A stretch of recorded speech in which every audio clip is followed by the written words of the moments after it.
আজকে যেগুলো বলবো মন দিয়ে শুনবে, কিছু শেখালে তো শিখবে না। এটা ওয়েস্ট বেঙ্গলে থাকো বস, এখানে চাকরির থেকে হাতের কাজ শিখে রাখলে অন্তত জীবনে কিছু কাজে দেবে। তো শোনো, 15 তারিখে মে মাস থেকে আমি একটা নেল এক্সটেনশনের ব্যাচ রেখেছি, বেসিক নেল এক্সটেনশনের ব্যাচ, যেখানে তোমরা বেসিক কাজগুলো শিখবে যেগুলো মার্কেটে খুব কাজে আসে। মার্কেটে এই কাজগুলোই বেশিরভাগ সবাই করে। নেল এক্সটেনশন শেখার সবার ফার্স্ট স্টেপ হচ্ছে নেল অ্যানাটমি, নেলের কোন জায়গাকে কী বলে সেটা জানাটা খুব ইম্পর্টেন্ট। তারপর নেল অবজারভেশন, নেলের কোয়ালিটি কেমন আছে, কতটা পাতলা কতটা মোটা, ওই নেলসে কেমন ধরনের এক্সটেনশন যাবে সেটা জানাটা খুব ইম্পর্টেন্ট। তারপরে জানাটা ইম্পর্টেন্ট ক্লায়েন্ট কনসালটেশন। একটা ক্লায়েন্ট যদি এসে বলে যে আমাকে যা খুশি করে দাও, তার মানে এটা একদমই না তুমি যা খুশি করে দেবে। তার জন্য তোমার প্রপার নলেজ থাকতে হবে, আর এই কারণেই তোমাকে শিখতে হবে নেল এক্সটেনশনটা খুব ভালো করে। ইউটিউব দেখে নেল এক্সটেনশন শিখে ও সবে কোনো কাজ আসবে না রিয়েল মার্কেটে, কারণ রিয়েল মার্কেটে সবাই এখন নেল এক্সটেনশন সম্বন্ধে যথেষ্ট নলেজেবল। তারপর ধরো কেউ রিয়েল নেলসের উপর আর্ট করতে চাইছে, কিন্তু জেল দিয়ে নেলটাকে শক্ত করে যদি আর্ট করো তাহলে সেক্ষেত্রে সেটা বেশি দিন টিকছে না।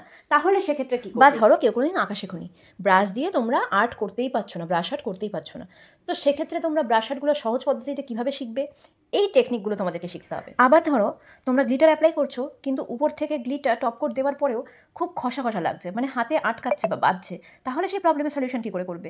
আবার কোন কালারের সাথে কোন কালারের অম্ব্রে করবে সেটা বুঝেই উঠতে পারছো না, স্পঞ্জ বা ব্রাশ কোনোটা দিয়েই অম্ব্রের ফিনিশিং আনতে পারছো না, তাহলে সেক্ষেত্রে কী করবে? ড্রাই ফ্লাওয়ার লাগাতে গিয়ে সেটই করতে পারছো না নেলের উপর, তাহলে কি করবে? মার্বেল আর্ট করতে গিয়ে এত মোটা হয়ে যাচ্ছে মার্বেল যে পলিশের পুরো চটলা উঠে যাচ্ছে, ভেতরটা কাঁচা থেকে যাচ্ছে, তাহলে কি করবে? বা ধরো ফ্রেঞ্চ আর্ট করতে গিয়ে একদম সমান লাইন তোমরা টানতে পারছো না ফ্রেঞ্চ আর্টের, তাহলে কি করবে? স্টোন বো অ্যাপ্লাই করলেও স্টোন বো কিছুদিন পর খুলে বেরিয়ে যাচ্ছে, উঠে যাচ্ছে, তাহলে কি করবে? পলিশ 1000 রকমের হয়, তাহলে কি তুমি 1000টা পলিশ কিনবে? অত পলিশ কেনা কি সম্ভব মধ্যবিত্ত ঘরের মেয়েদের জন্য? তাহলে সেক্ষেত্রে তুমি কি করবে? সেম কালার আনতে গেলে, সেম ফিনিশিং আনতে গেলে, বা ধরো কেউ রিয়েল নেলসটাকে হালকা একটু বাড়িয়ে আর্ট করতে চাইছে, তাহলে কি করবে? পুরো নেলের টিপসগুলো লাগিয়ে দেবে? না না না না না, এই কারণের জন্যই এই যত প্রবলেম। নেল এক্সটেনশন আমরা সবাই শিখে নিতে পারবো, কিন্তু প্রবলেমের সমাধান করবো কী করে? কারো ছোটো নেলস, খাওয়া নেলস একদম ভেতরের দিকে ঢুকে গেছে, কারো নেলস নেই, তো যত রকম প্রবলেম আছে সেই সব প্রবলেমের সলিউশন আমার ক্লাসে একদম পেয়ে যাবে। আমার 6টা সিট আমি রেখেছি, 6টা সিটের মধ্যে 4টে সিট অলরেডি বুকড, আর 2টো সিট বাকি আছে। প্রায় 25 রকমের আর্ট রেখেছি তোমাদেরকে দেখানোর জন্য। 25 রকমের আর্ট আমি জাস্ট নিচ্ছি 5999।